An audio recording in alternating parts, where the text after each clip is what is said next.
Assalamualaikum warahmatullahi wabarakatuh. Selamat siang, Bapak Ibu semuanya, mahasiswa, mahasiswi Fakultas Hukum UPN Veteran Jakarta.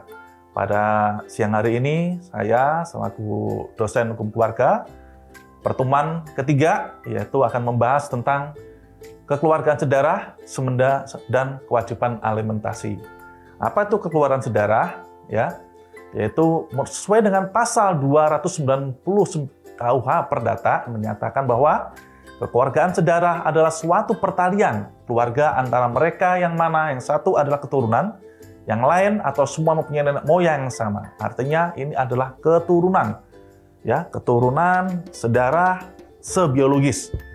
Adanya hubungan darah didasarkan atas pikiran bahwa kalau dua orang dari jenis kelamin yang berbeda mengadakan hubungan badan di dalam perkawinan yang sah dan dari hubungan itu dilahirkan seorang anak, maka ada sebagian darah dari si laki-laki dan si perempuan yang tercampur dalam diri anak yang bersangkutan. Dengan demikian, anak tersebut merupakan keturunan yang sah dan disebut dengan anak yang sah serta memiliki hubungan darah dengan si laki-laki dan si perempuan tersebut.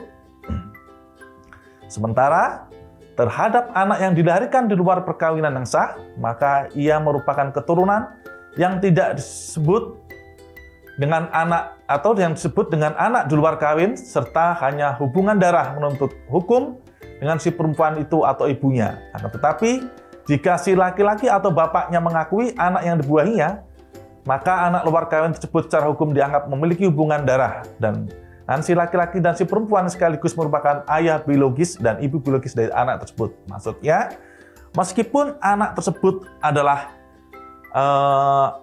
hasil dari biologis dari seorang laki-laki atau seorang perempuan atau si A dengan si B, akan tetapi apabila tidak dilakukan perkawinan atau pernikahan sesuai dengan undang, maka anak tersebut bukanlah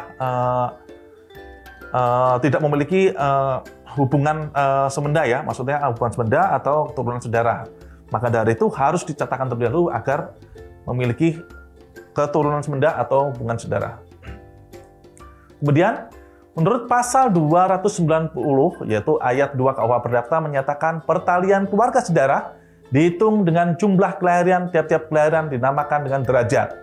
Yaitu jauh dekatnya hubungan kekeluargaan dihitung berdasarkan banyaknya kelahiran atau generasi yang memisahkan yang satu dari yang lain dan tiap-tiap kelahiran generasi dihitung sebagai satu derajat.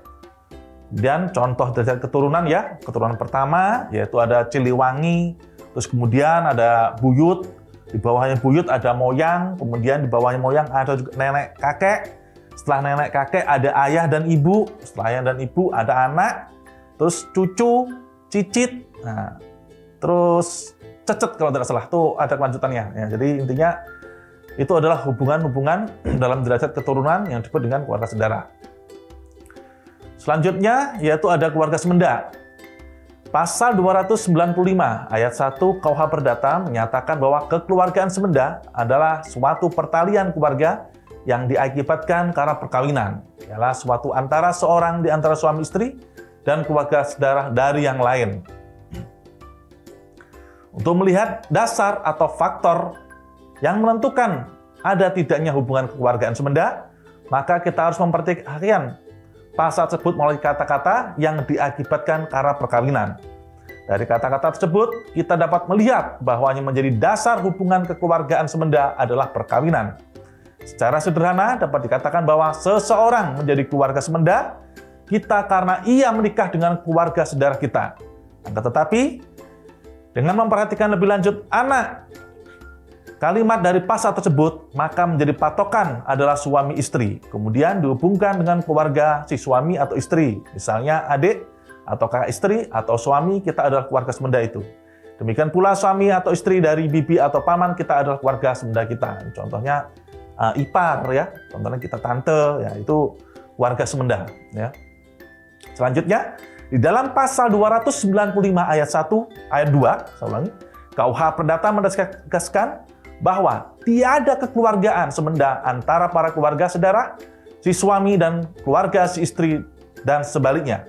Keberadaan pasal ini semakin menegaskan bahwa yang menjadi patokan keluarga semenda adalah antara orang tertentu dengan keluarga sedarah suami atau istrinya. Jadi, hubungan kekeluargaan semenda terjadi antara keluarga sedarah, suami atau istri terhadap orang tertentu. Bukan terjadi antara keluarga sedarah, suami atau istri terhadap keluarga sedarahnya orang tertentu. Cara menghitung jauh dekatnya hubungan semenda dilakukan dengan cara yang sama dengan menghitung hubungan keluarga sedarah. Sebagaimana disebutkan dalam pasal 296 KUH Perdata, jadi cara menghitung jauh dekatnya hubungan semenda dilakukan dengan berpegangan kepada keluarga sedarah yang karena perkawinan menimbulkan persemendaan. Nah, jadi ada hubungan keluarga sedarah terdahulu. Habis itu setelah hubungan sedarah akan timbullah hubungan yaitu semenda. Selanjutnya, pembatasan keluarga sedarah dan keluarga semenda sebagai saksi dalam hukum acara perdata. Ada golongan orang yang dianggap tidak mampu atau dilarang untuk bertindak sebagai saksi. Pengaturan mengenai orang-orang yang termasuk ke dalam golongan tersebut didapat di dalam pasal 145 HIR, pasal 172 RBG, dan pasal 1909 KUH. Mereka ini dibedakan antar mereka yang dianggap tidak mampu secara mutlak dan mereka yang dianggap tidak mampu secara nisbi atau relatif. Mereka yang tidak mampu secara mutlak, yaitu keluarga sedarah dan keluarga karena perkawinan atau semenda, mereka menurut ketentuan yang hak lurus dari salah satu pihak, yaitu pasal 145 ayat 1 subsidiar 1 HIR. Kemudian istri atau suami salah satu pihak meskipun sudah bercerai, yaitu pasal 145 ayat 1 subsidiar 2. Terdapat beberapa alasan yang dijadikan dasar untuk menempatkan mereka dalam kedudukan orang yang tidak cakap atau dilarang menjadi saksi. Yang penting diantaranya, dianggap tidak mampu bersikap objektif dalam memberi keterangan. Bahkan diperkirakan akan bertindak subjektif untuk membela dan melindungi kepentingan pihak keluarganya. Meskipun ya, pada faktanya tidak harus keluarga ya untuk menjadi saksi, itu dalam prakteknya akan tetap aja dia akan membela siapa yang menghadirkan saksi tersebut. Nah, contohnya apabila penggugat menghadirkan saksi, pasti saksi tersebut akan menguatkan penggugat ya. Meskipun dalam teorinya hanya keluarga yang memiliki hubungan keluarga lah yang mereka tidak subjektif. Faktanya yang tidak memiliki keluarga pun juga akan bertindak subjektif. Selanjutnya, untuk menjaga keterpilihannya hubungan kekeluargaan yang baik, yang harmonis, sebab apabila keterangan yang memberikannya dianggap merugikan kepentingan pihak keluarganya, dapat menimbulkan perpecahan dan dendam di antara keluarga yang bersangkutan. Pasti ya, apabila dalam keluarga sedarah atau keluarga semenda menjadi saksi, ternyata pada kenyataannya saksi tersebut diberikan tidak mendukung kepentingan yang menghadirkan, nah, pasti akan menimbulkan sakit hati. Nah, kemudian, untuk menghindari timbulnya ketekanan batin bagi saksi setelah memberi keterangan, apabila ia memihak atau berbohong, pembuat undang-undang tidak yakin bahwa mereka, meskipun disumpah, tidak akan membantu pihak lawannya sehingga dapat merugikan pihak lawannya.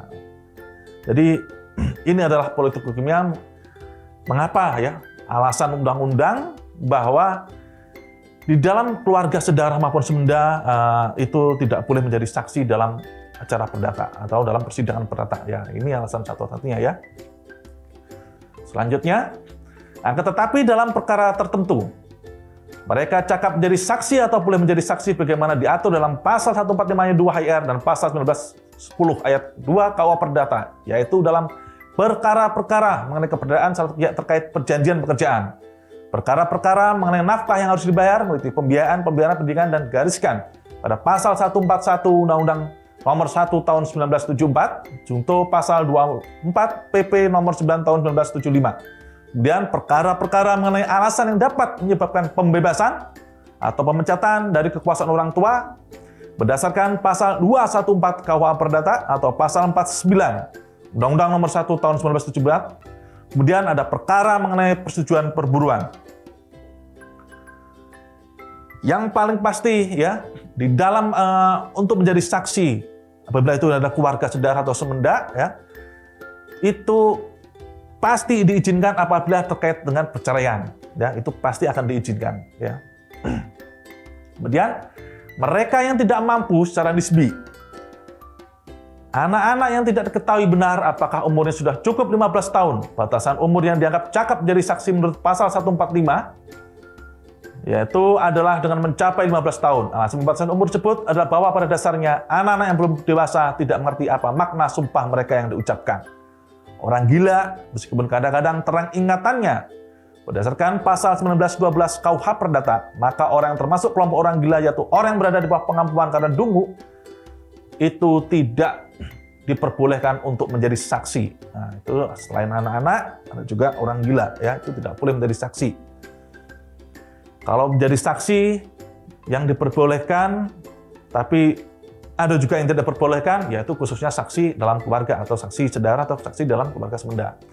Selanjutnya, selain kita membahas keluarga saudara, keluarga semenda, kita melanjutkan apa itu alimentasi. Alimentasi dalam bahasa Latin adalah alimentatio, adalah pemberian nafkah berdasarkan hubungan keluarga. Artinya orang tua berkewajiban memberi alimentasi kepada anak dan sebaliknya anak kepada orang tua yang tak mempunyai nafkah. Jadi hubungan timbal balik, anak mesti atau ke bapaknya, sedangkan bapaknya atau ke anak untuk memberikan nafkah. Selanjutnya, kewajiban alimentasi anak kepada orang tua, yaitu kewajiban seorang anak untuk merawat orang tua yang sudah lanjut usia yang tidak mampu lagi untuk menafkahi dirinya sendiri. Hal ini diatur dalam KUH Perdata, pasal 321, yaitu setiap anak wajib memberi nafkah bagi orang tua dan keluarga saudara dalam garis ke atas, bila mereka di dalam keadaan miskin. Sedangkan di dalam pasal Undang-Undang Perkawinan menyatakan bahwa jika anak telah dewasa, ia wajib memelihara menurut kemampuannya orang tua dan keluarga dalam garis lurus atas bila mereka memerlukan bantuannya.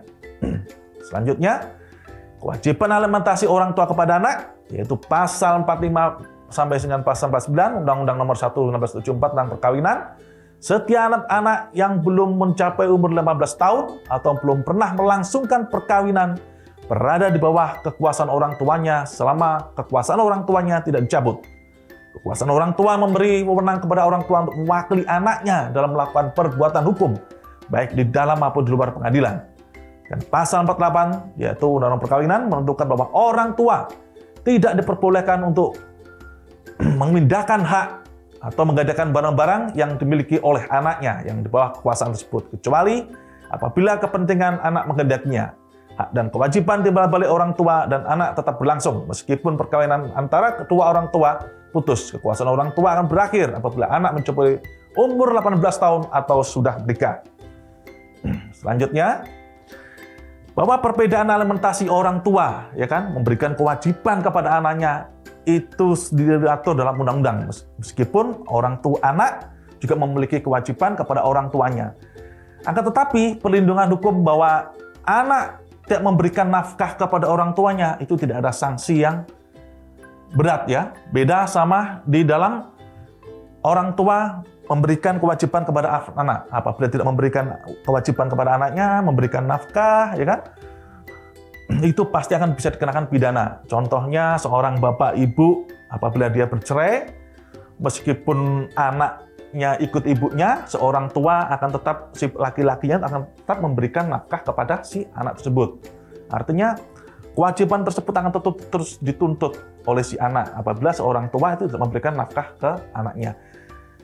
Ini yang berbeda apabila anak itu tidak memberikan nafkah ke orang tuanya. Ya, terjadi ini, ya, terjadi banyak. Biasanya, ya, meskipun di Indonesia jarang, ya, tapi ini ada ya, bahwa ada case kalau udah orang tuanya udah tua, ya kan, udah miskin, anaknya meninggalkan orang tua. Kadang anaknya udah ditaruh di panti asuhan. Ya. Demikian dari saya, ya, terkait pertemuan ketiga hukum kekeluargaan, yaitu apa itu alimentasi, keluarga sedarah, dan keluarga semenda. Demikian dari saya ucapkan terima kasih. Saya akhiri kata, waalaikumsalam warahmatullahi wabarakatuh. UPN Veteran Jakarta, jaya, jaya, jaya. Bela negara.